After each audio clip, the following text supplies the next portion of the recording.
How to unhide Instagram story from someone. Hello everyone, I am Bishaka and welcome to our channel. Now let's get right into the tutorial. Firstly, go ahead and open the Instagram application on your device. Make sure you are signed in, and if not, then go ahead and sign yourself in. Now, tap on your profile icon on the bottom right of your screen and further, tap on the three lines on the top right of your screen.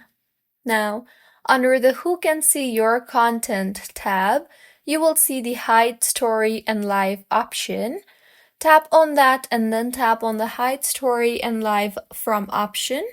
Now, in the interface that you will be led to, you will be able to view all the people you have hidden story from.